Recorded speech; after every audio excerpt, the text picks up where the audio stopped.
नमस्कार दोस्तों, good morning. आज हम कर्मधारय व द्विगु समास की बात करेंगे। पिछली क्लास में हमने तत्पुरुष समास पढ़ा था। तत्पुरुष समास में द्वितीय पद की प्रधानता के आधार पर उसके नियम, उसके प्रमुख उदाहरणों को हमने पढ़ा था। तत्पुरुष समास का एक उपभेद है, एक तो ये आपके कर्मधारय समास और एक आपके है द्विगु समास। कर्मधारय वे द्विगु समास। कर्मधारय समास द्वितीय पद की प्रधानता होती है। नेक्स्ट क्लास में मैंने आपको बताया भी था, लेकिन एक बार वापस बता देता हूं। जैसे उदाहरण लिखा था मैंने नीलकमल। नीलकमल उदाहरण मैंने लिखा था कि नीलकमल में कौन सा समास है? नीला है कमल, अर्थात कमल कैसा है? नीला। कमल की क्या बता रहा है ये नीला? विशेषता बता रहा है। अर्थात जिस समास में विशेषण और विशेष्य आ जाए, कमल विशेष्य, नीला विशेषण, ये हो जाएगा आपके मित्र विशेष्य। द्विगु समास में क्या होता है? संज्ञा पूर्व द्विगु। जिस समास में प्रथम पद संज्ञावाची और द्वितीय पद प्रधान हो वहां पर द्विगु समास होता है। पद की प्रधानता का आधार पर कर्मधारय में भी द्वितीय पद, द्विगु में भी द्वितीय पद की प्रधानता होती है। जैसे मैंने कहा पंचपात्र, पांच पात्रों का समूह है या समाहार। पंच पात्रा नाम समाहारम, अर्थात पांच पात्रों का समूह। पात्र कितने? पांच। पांच में मित्रों यहाँ पर विशेषण है, संज्ञावाची विशेषण, और पात्र यहाँ पर पद की प्रधानता के आधार पर यह पात्र पद होगा, वो पद प्रधान होगा। तो दोस्तों ये हो गया आपके कर्मधारय समास और द्विगु समास। आज हम इसको डिटेल से पढ़ेंगे। तो चलते हैं हम कर्मधारय समास में। पहले विशेषण और विशेष्य। आप दोस्तों विशेषण विशेष्य अगर आप पढ़ोगे तो आपको पहले परिभाषा या विशेषण होता है क्या है, ये बात आपको अति आवश्यक है याद रखने की। कैसे? विशेषण की परिभाषा बताओ मुझे। विशेषण किसे कहते हैं? विशेषण वे शब्द जो संज्ञा अथवा सर्वनाम की विशेषता बताते हैं। दोस्तों हिंदी में एक कड़ी होती है, एक कड़ी योजक से दूसरी जुड़ती है, दूसरी से तीसरी जुड़ती है। देखो संज्ञा का पता होगा तो सर्वनाम, और सर्वनाम और संज्ञा का पता होगा तो विशेषण का मजा आएगा पढ़ने में, और विशेषण अगर आपको याद होगा तो आपको फिर कर्मधारय समास याद होगा।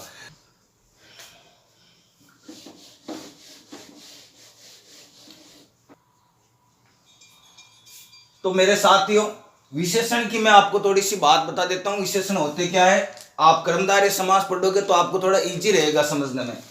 विशेषण ऐसे शब्द जो किसी संज्ञा या सर्वनाम शब्दों की, विशेषण ऐसे शब्द जो संज्ञा या सर्वनाम शब्दों की विशेषता प्रकट करते हैं। अब आपको संज्ञा और सर्वनाम आपको पहले पढ़ना पड़ेगा। मैं आपको थोड़ी सी डिटेल बता देता हूं। जो संज्ञा अथवा सर्वनाम शब्दों की विशेषता प्रकट करते हैं उसे विशेषण कहा जाता है। मैंने उदाहरण लिखा, पूजा सुंदर है। पूजा सुंदर है। सब्जेक्ट इज, सब्जेक्ट क्या है? पूजा, कर्ता। सुंदर है, देखो किसके बारे में बात कर रहा हूं मैं? पूजा के बारे में बात कर रहा हूं। पूजा क्या है? सुंदर। तो दोस्तों सुंदर एक विशेषण है, सुंदर एक विशेषण है। और पूजा जो किसकी, ये पूजा सुंदर है, ये सुंदरता किसकी है? पूजा की है। तो सुंदर क्या है? एक विशेषण हो गया। और किसकी विशेषता बता रहा है? पूजा की विशेषता बता रहा है। अरे विशेषण पूजा सुंदर है, सुंदर एक विशेषण है, तो विशेष्य क्या हो जाएगा? विशेष्य जिसकी विशेषता बताई जाती है उसे विशेष्य कहा जाता है।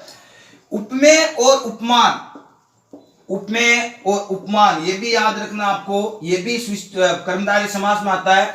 सुंदर एक विशेषण हो गया, अर्थात विशेषण जिसकी विशेषता बताई जाती है उसे विशेष्य कहा जाता है। किसकी विशेषता है? सुंदरता, पूजा की है, तो पूजा विशेष्य हो जाएगा। मित्रों विशेषण चार प्रकार के होते हैं हिंदी भाषा में। पहला होता है गुणवाचक विशेषण। गुणवाचक विशेषण में एक तो आपके भावों का बोध कराया जाता है, भाव जैसे अच्छा है, बुरा है, या आपके जैसे जो भाव होते हैं उसमें। दूसरा होता है रंग, काला, पीला, नीला। दशा, किस तरीके की उसकी दशा है। आकार, छोटा मोटा जो भी। समय, समय की भी बताई जाती है। स्थान, गुण व दिशा। आप डीपली पढ़ लेना, आपके पास ग्रामर की बुक हो तो भाव, रंग, दशा, आकार, समय, स्थान, गुण व दिशा का जहां पर बोध हो तो वो गुणवाचक विशेषण होता है। विशेषण, चार शब्द, विशेषण, चार शब्द चार भेद, याद रखना। विशेषण के चार और 4, यानी 4 ही भेद होते हैं। दूसरा है दोस्तों संख्यावाचक, आपके द्विगु समास में बड़ा महत्वपूर्ण रोल अदा करता है, यानी निश्चित भी हो सकती है, अनिश्चित भी हो सकती है संज्ञा। मैं कह रहा हूं आपको, जैसे निश्चित संज्ञावाचक में अंदर के दिया मैंने कि जैसे 2 है, 4 है, 5 है, तिगुना है, चौगुना है, जो भी आए निश्चित और अनिश्चित। परिणामवाचक, इसमें भी निश्चित होता है, अनिश्चित होता है। परिणामवाचक में परिमाणवाचक परिमाण होता है, जिसके अंदर थोड़ा कुछ परिमाण हो। सार्वनामिक में इस, उस, वह, कोई, इस तरीके के विशेषण को सार्वनामिक कहते हैं। विशेषण और विशेष्य, उपमेय और उपमान याद रखना। अब मैं चलता हूं आपके कर्मधारय समास में।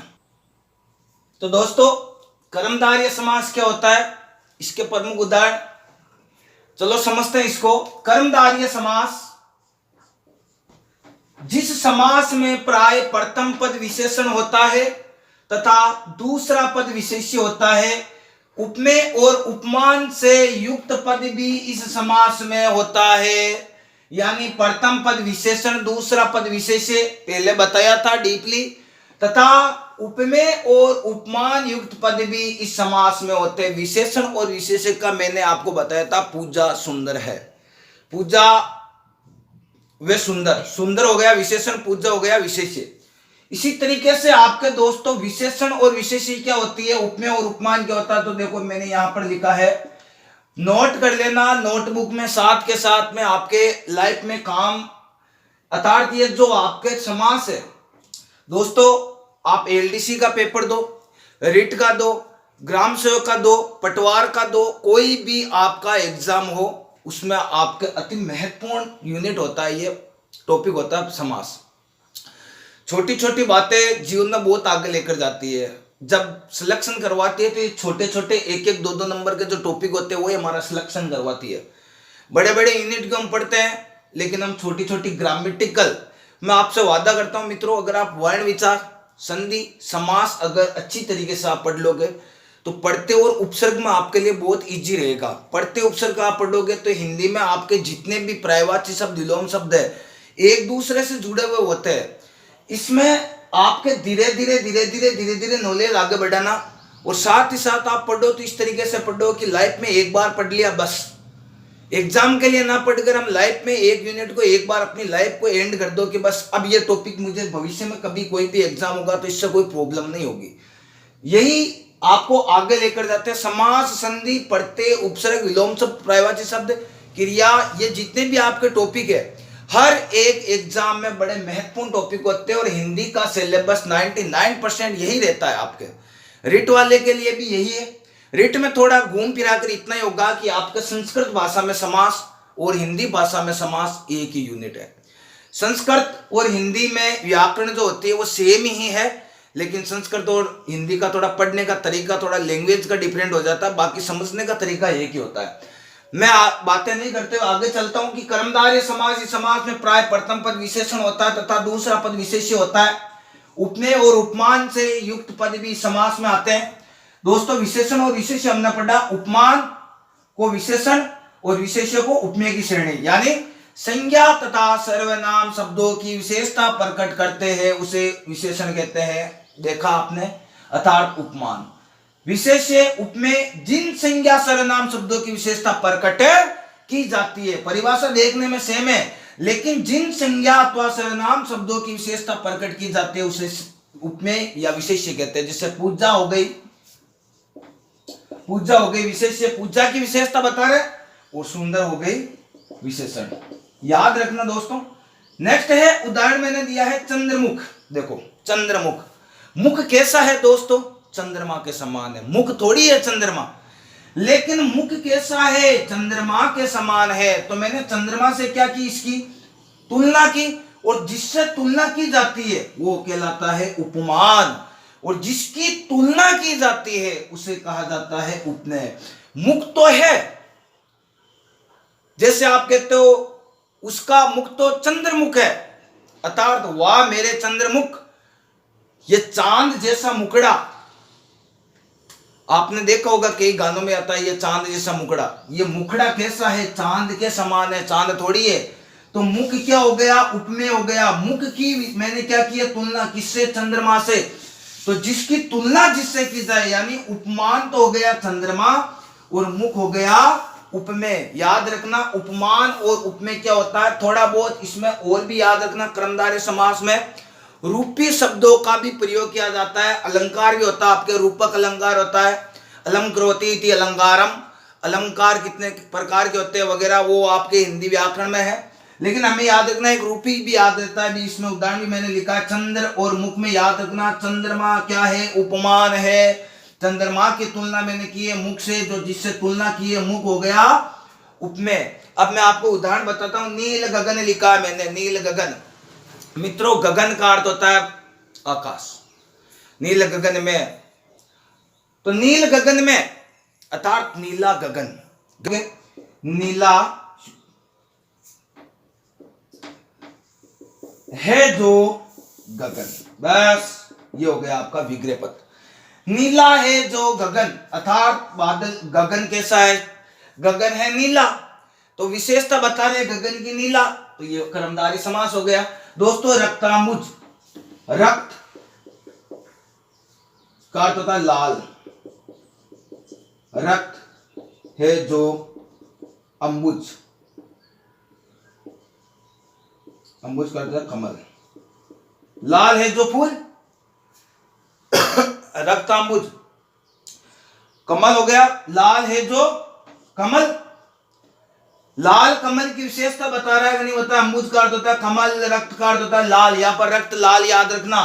तो कमल कैसा है, लाल है, तो लाल क्या हो गया, एक विशेषण हो गया, रंग विशेषण, अभी आपको विशेषण में बताया था, रंग प्रकट करा।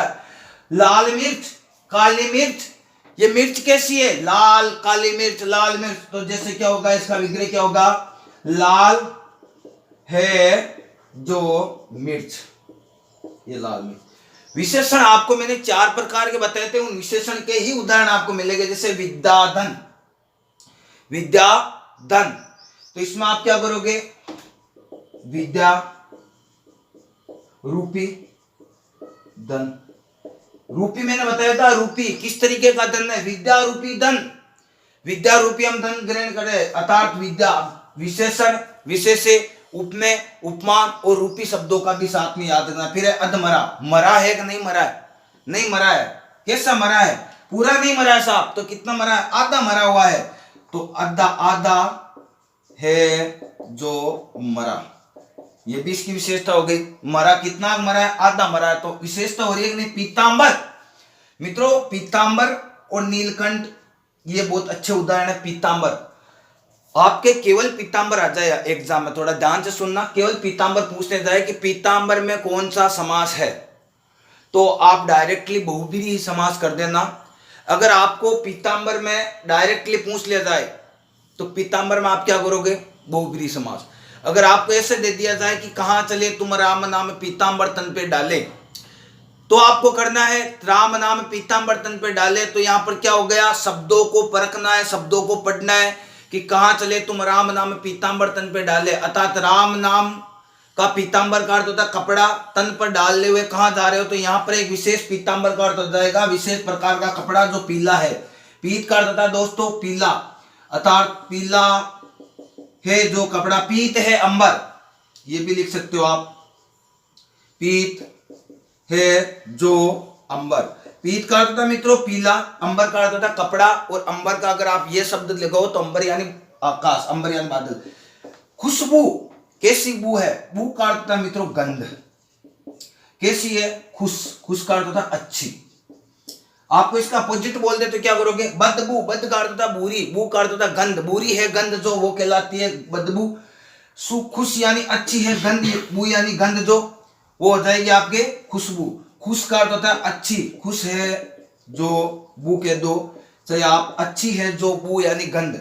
नीलकंठ, नीलकंठ नीले हैं कंठ जिसके वह है, अगर ऐसा दे दिया जाए तो आपके बहुब्रीहि समास हो जाएगा, महादेव भगवान शंकर हो जाएगा। लेकिन यहां पर नीलकंठ, कंठ कैसे हैं, नीले, तो कंठों की विशेषता बताई जा रही थी, तो आप इतना ही लिखोगे, नीले है जो कंठ, या नीला है जो कंठ, नीलकंठ। मीनाक्षी, मीनाक्षी किसे कहते हैं, मीन का अर्थ होता है मित्रों मछली, अक्षी का अर्थ होता है आंख, यानी मीन के समान अक्षी यानी आंख है जिसकी हो जाएगी मीनाक्षी। मीन के मीन है जो अक्षी या मीन के समान आंख वाली मीनाक्षी। सज्जन, मीन के समान आंख वाली मीनाक्षी हो गई सज्जन। सज्जन में संधि कौन सी है? स ज न, सज्जन। इसी से आपको पता चल जाएगा। सज्जन का संधि विच्छेद कीजिए। मैंने आपको हमारे चैनल पर आपको प्ले लिस्ट में मिल जाएगी व्यंजन संधि में। सत धन जन, सत और शब्द दो बताया था मैंने आपको के बाद में जे आए तो इसका क्या हो जाएगा? आधा जे, तो से का से आधा जे और ने सज्जन। सत का अर्थ कितना क्या होता है? अच्छा। सत है जो जन, सत है जो जन, जन यानी आदमी, जन प्रतिनिधि। तो ये हो गया आपके कर्मधारय समास। इसके बहुत ज्यादा उदाहरण है आपके, जैसे महाराजा, महान है जो राजा।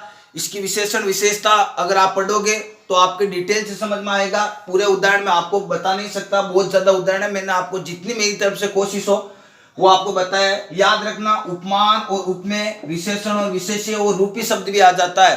जैसे लिखा विद्याधन, विद्या रूपी धन, तो याद रखना। तो मित्रों ये था आपके कर्मधारय समास। नेक्स्ट पढ़ते हैं द्विगु समास। तो प्यारे साथियों अब हम पढ़ रहे हैं द्विगु समास। द्विगु का शाब्दिक अर्थ है दो गायों का समूह है।